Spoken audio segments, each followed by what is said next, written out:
In Iran, reports describe mass arrests, enforced disappearances, and internet shutdown during major military escalation. What happens with war growing outside and repression grows inside? We look at it today. In Sudan, United Nations body use a word nobody use lightly: genocide. United Nations Secretary Council condemned attack of civilians, and displacements keep rising. If the world already knows, why is so little changing? In Europe, the rules for asylum just changed. Officials said it will make the system faster. Human rights groups warn it may be less safe for vulnerable groups. So, is Europe closing its door, and who gets hit first? In Philippines, the International Criminal Court is moving the Duterte case to a key court stage. This is linked to a war ongoing and allegation of criminal against humanity. Can international justice work even against powerful leader? Also in that episode, refugees and humanitarian crisis, new displacement across Middle East and child hunger in Afghanistan.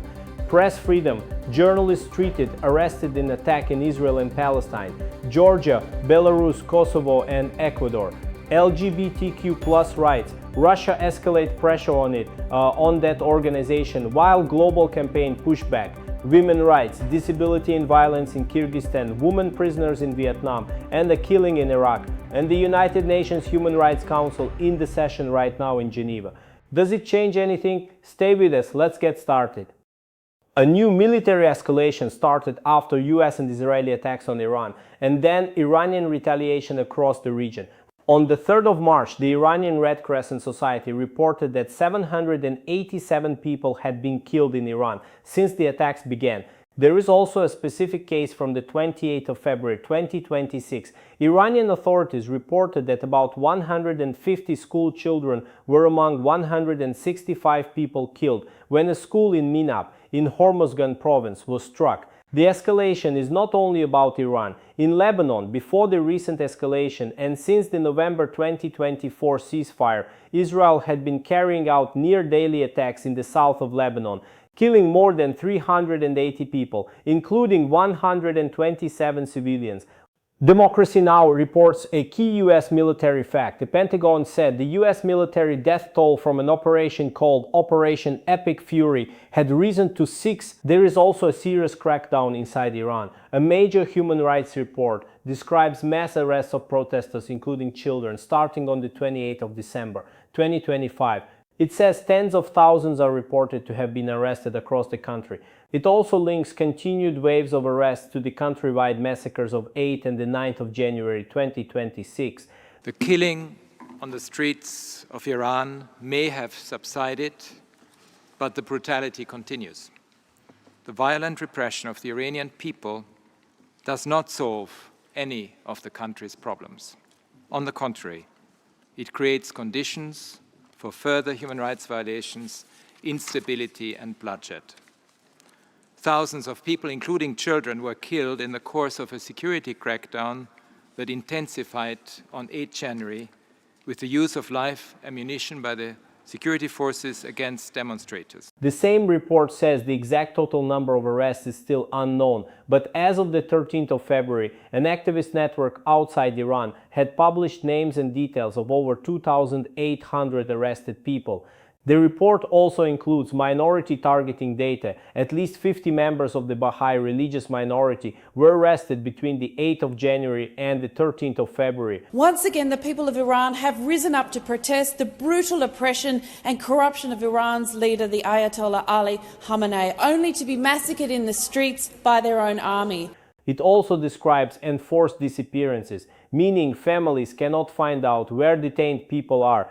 It describes torture and forced televised confessions, including of children, and it warns about unfair trials and the risk of secret or arbitrary executions. During war, people in detention can face higher danger. One major warning is about extrajudicial executions, meaning killings outside any legal process, especially against detainees and political opponents. The call is clear: protect prisoners, stop torture, and release people who are detained only for their opinions or peaceful activity. At the same time, Iran has had a major internet blackout. On the 28th of February 2026, internet traffic dropped sharply after strikes across the country. Cloudflare Radar reported that internet traffic in Iran dropped by 98% that day, which signals a near-complete blackout. This matters for safety because people can lose access to life-saving information, cannot reach medical help, and cannot contact family. It also makes it much harder for journalists and human rights groups to document abuses in real time. There is also a wider pattern. Journalists can be at high risk in detention during conflict. One report announcement is based on interviews with 59 Palestinian journalists released since the 7th of October 2023. It says 58 of them reported what they described as torture, abuse, or other violence in custody. I was filming the suffering of people in Al-Shifa medical complex, and I am a civilian. He ordered me to take off all my clothes, so I did. Then he tied my hands behind my back immediately and said to me, "You will learn the meaning of journalism in Tel Aviv here." He tied my hands, blindfolded me, and the first thing he did when he finished was break a rib here. That was the welcome. After that, he made me sit for more than 10 hours in the cold. It was in March, more than 10 hours sitting naked in the winter. Not to mention that he would come and beat me with punches. This is not Iran, but it shows what can happen to journalists and detainees during war, especially when monitoring is difficult. An analysis published in The Guardian warns about a key risk. An external war can become a reason for stronger repression inside Iran. That can mean more arrests, more censorship, and more violence against critics during the crisis. So the picture is clear. There is a growing war outside Iran with major civilian harm reported. Inside Iran, there is a crackdown with mass arrests and enforced disappearances. And the internet blackout makes people less safe and makes abuse harder to track in real time. UNHCR published an emergency document called Middle East Situation Emergency Flash Update No. 1, dated the 5th of March 2026. This update covers Iran and nearby countries, including Iraq, Jordan, Lebanon, Syria, Turkey, Afghanistan, Armenia, Pakistan, Turkmenistan, and Gulf countries. The big picture is this: the region already has 24.6 million forcibly displaced people and returnees, and the new conflict is adding more pressure. UNHCR says over 300,000 people are newly displaced because of the escalation, mostly inside their own countries. Iran hosts over 1.65 million refugees and others in need of protection. Since the start of the conflict, the government of Iran reported about 100,000 people left Tehran. Lebanon and Syria. UNHCR reports cross-border movement from Lebanon into Syria. Syrian authorities said 33,000 people crossed from Lebanon to Syria between 1 and the 4th of March. They also said 3,600 Lebanese crossed into Syria since the 2nd of March. UNHCR teams were present at the Jadid, Yabus, and Jusi border crossings. Inside Lebanon, the government reported over 95,000 people sheltering in close to 440 collective sites as of the 4th of March. The same UNHCR update says that since the start of 2025, more than 2.9 million Afghans returned, mainly from Iran, 1.8 million, and Pakistan, 1 million. In 2026, by end February, 108,500 returned from Iran, including 96,400 deportations. 196,700 returned from Pakistan, including 22,100 deportations on the borders. UNHCR said most Afghanistan-Pakistan crossings were closed, including Torkham. Spin Boldak was open only for returnees. Crossings with Iran were open, including Islam Kala, Zaranj, and Abu Nazri Farahi. UNHCR also prepared for a possible surge if Torkham reopens, planning for 10,000 to 15,000 returnees per day at the start. UNHCR warns the response is underfunded while needs are rising. For Afghanistan, UNHCR needs $454 million for 2026, and by end February, only 15% had been received. Now to Afghanistan. This UN News Today item on the 3rd of March 2026 talks about refugees returning from Pakistan and the closure of the Torkham border crossing. The key number is about children. More than 3.7 million Afghan children are acutely malnourished. The UN says this increased by about 200,000 in 2026 alone. The UN links this to fighting displacement and economic crisis. These problems make it harder to organize food and medical help, especially when a key border point like Torkham is closed.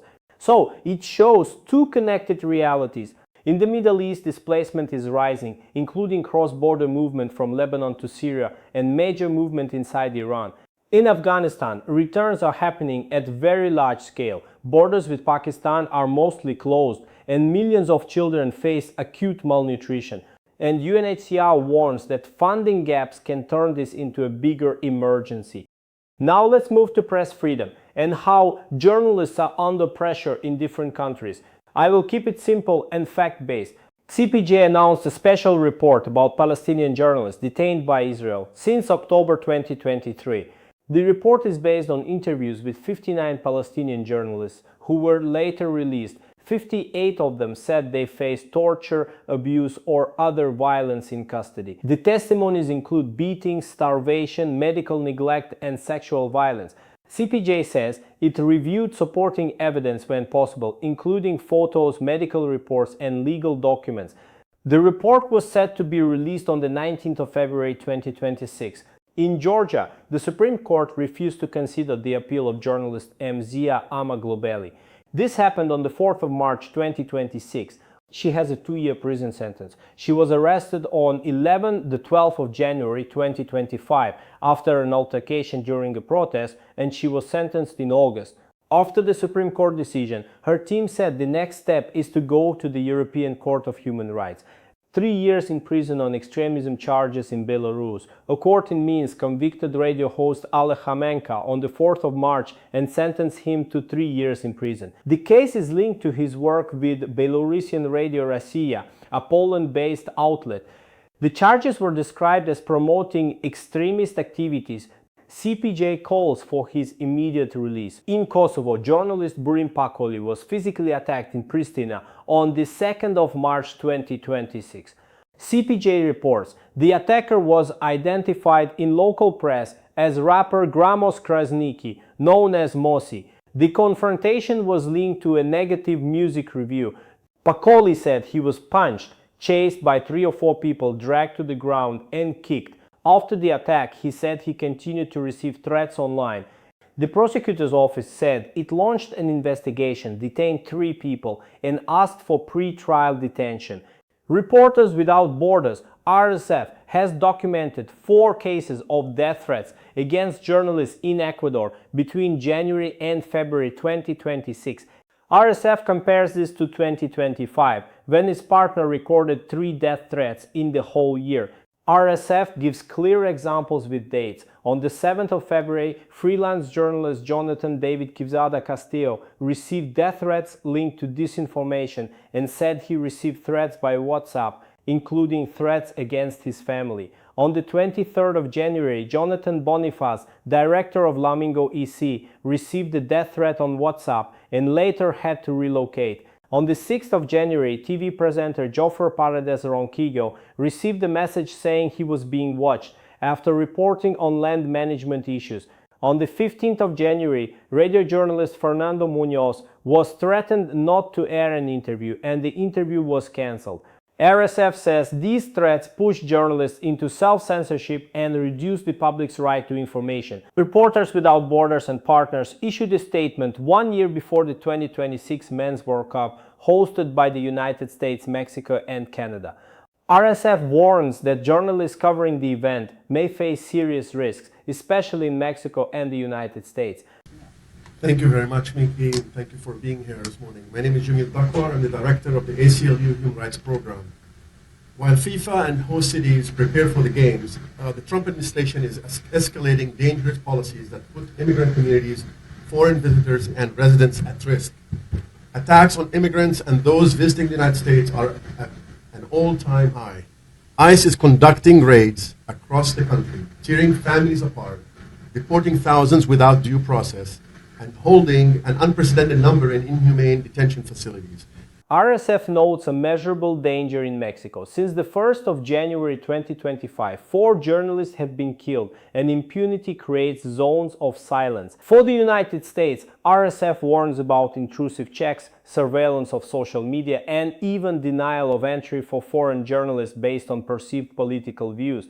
Now let's move to refugees from Ukraine and to what is changing in Europe's asylum rules. UNHCR Romania published Ukraine Refugee Situation Weekly Update 185, dated the 2nd of March 2026. Key facts and numbers from this update. In Romania, 203,684 refugees had obtained temporary protection or refugee status. As of the end of January 2026, in 2025, 42 partner organizations reached 73,000 people with support. Support results listed in the update include 46,910 refugees supported with core relief items in 2025 and 2026, 13,430 refugees provided with protection counseling services and legal support in 2025 and 2026, 5,784 refugees supported with livelihood and employment services in 2025 and 2026.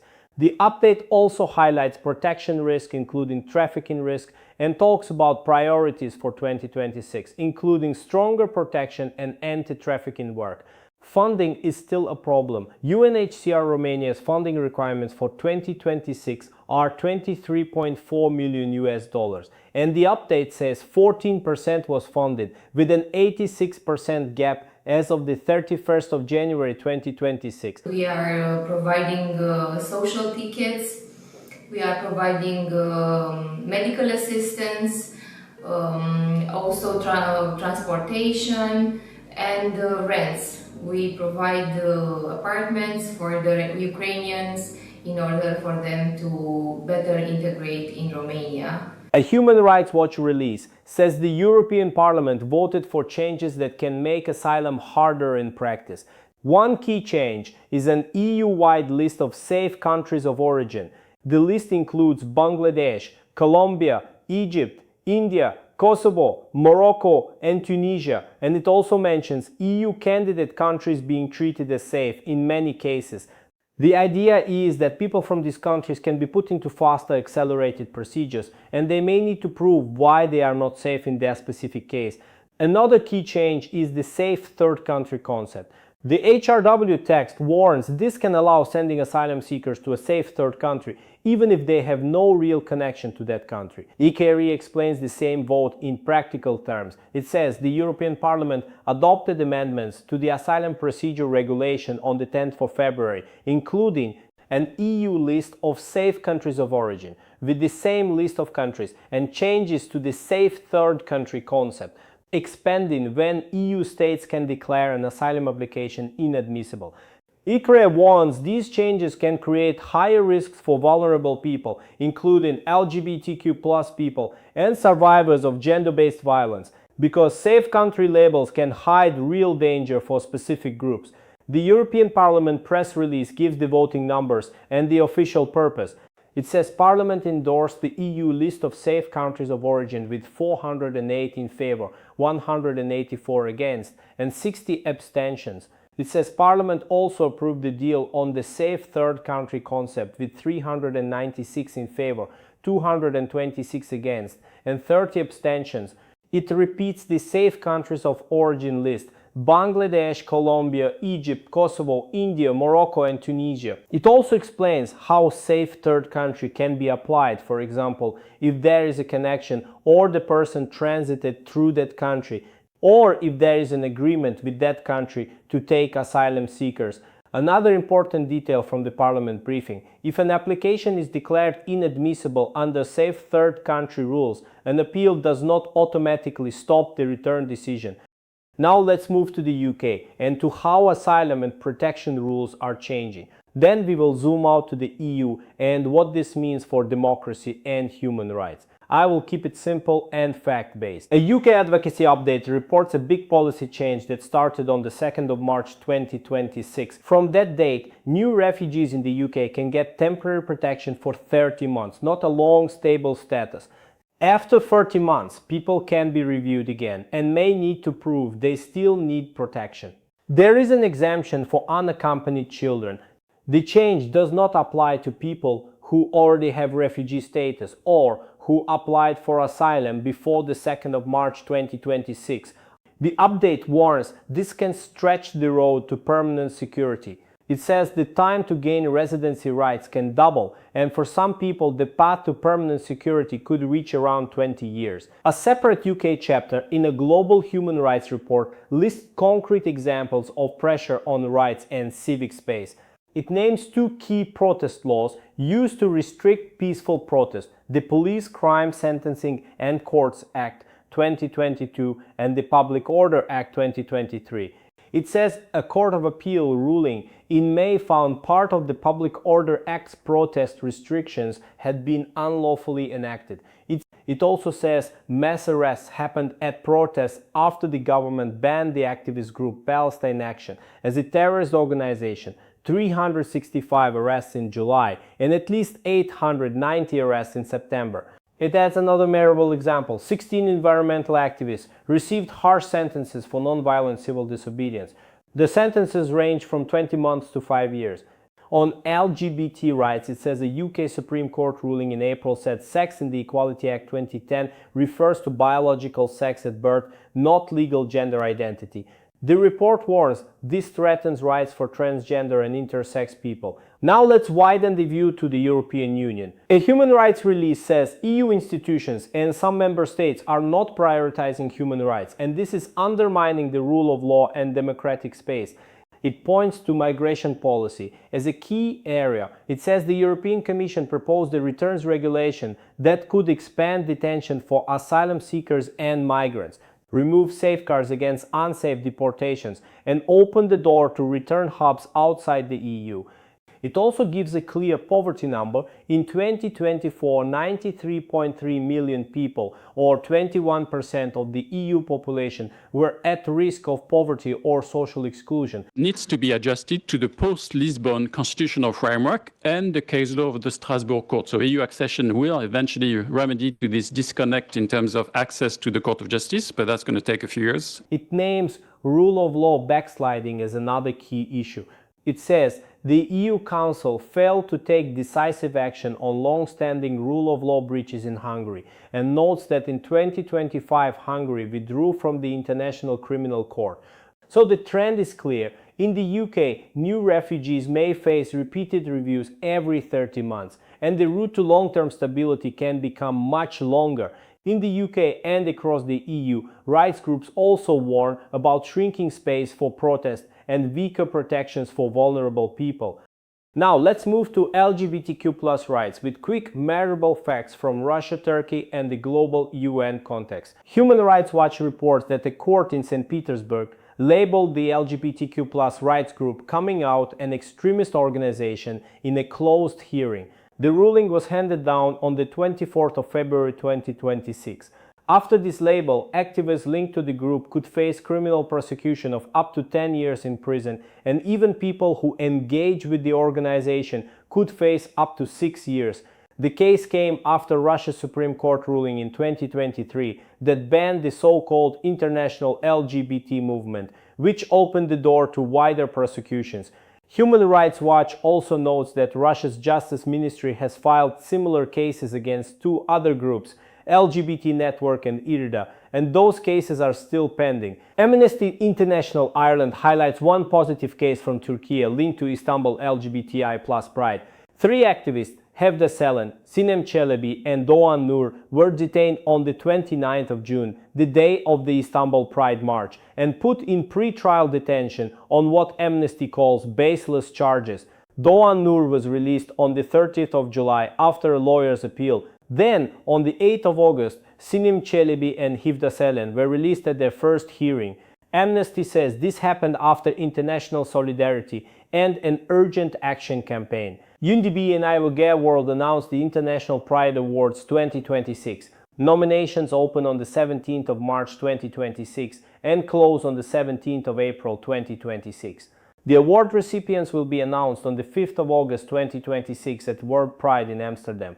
The announcement also includes global legal context. It says 65 countries still criminalize consensual same-sex relations, and 7 countries impose the death penalty for such acts.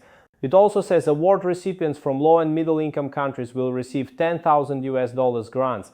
Al Jawar would also posted a 2026 message that says showing up for LGBTI people is not symbolic, it is essential. The core idea is simple: rights are under renewed pushback, and visibility, solidarity, and action help protect dignity, safety, and freedom. So we see two directions at the same time. In Russia, the state is expanding legal tools to ban LGBTQ+ organizations and punish activists and supporters. In Turkey, international pressure helped secure releases in a pride-related case.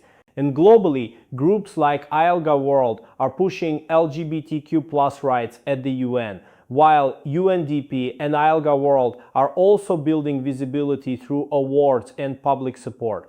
Now let's move to women's rights and gender-based violence. With clear facts from Kyrgyzstan, Vietnam, and Iraq, a Human Rights Watch dispatch dated the 6th of March 2026 focuses on women and girls with disabilities in Kyrgyzstan.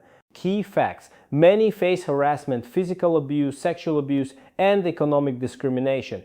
HRW says access to justice is still very weak even after legal reforms.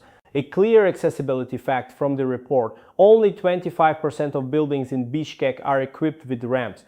HRW also says adapted information materials are still missing and sign language interpretation is almost absent in legal proceedings. The dispatch includes examples where survivors were not believed or were blocked from justice because of legal incapacity rules under the guardianship system.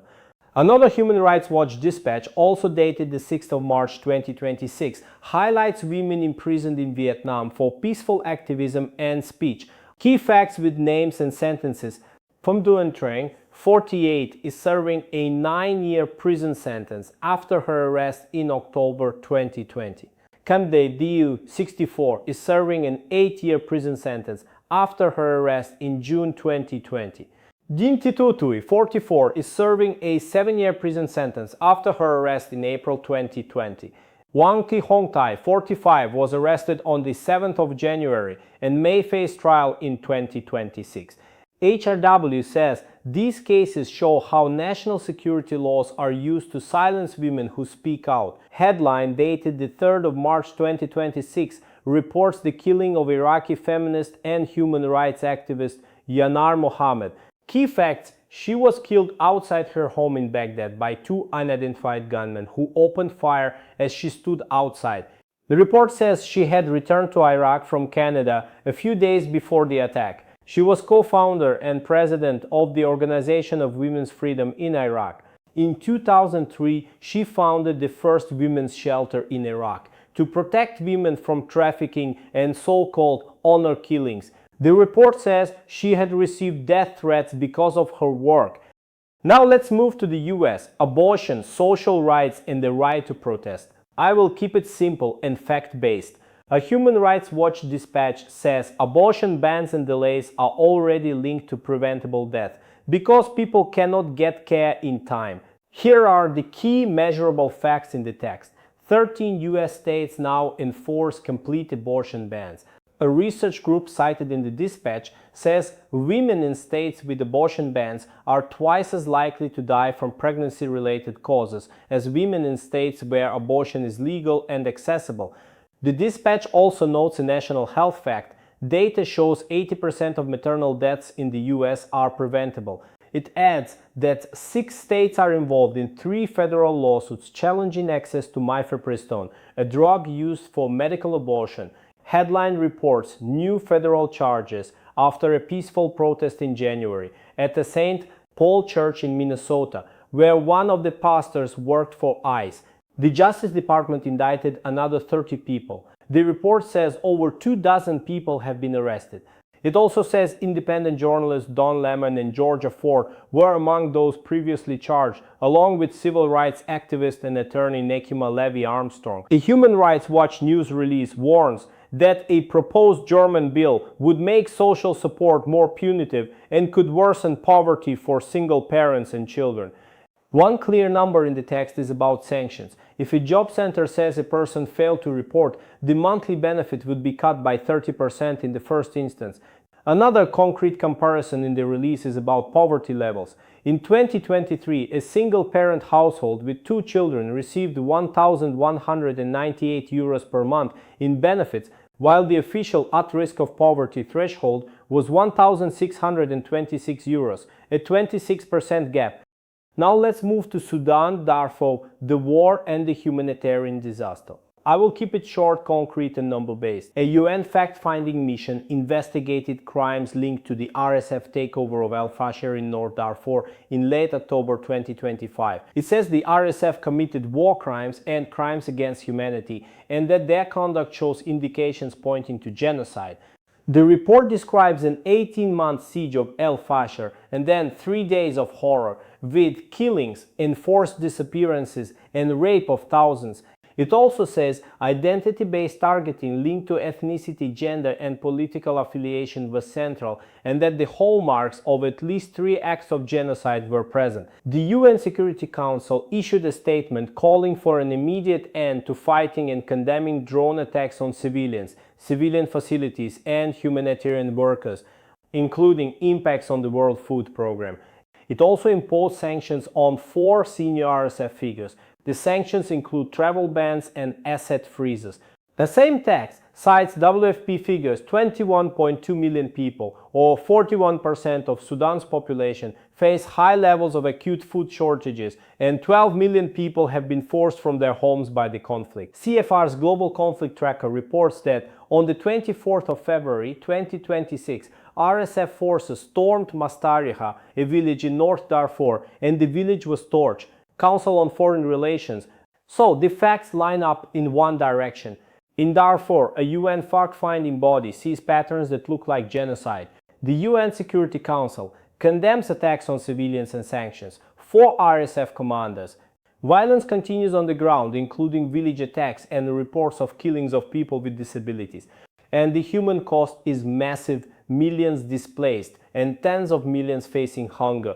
That's it for today. Thank you for watching.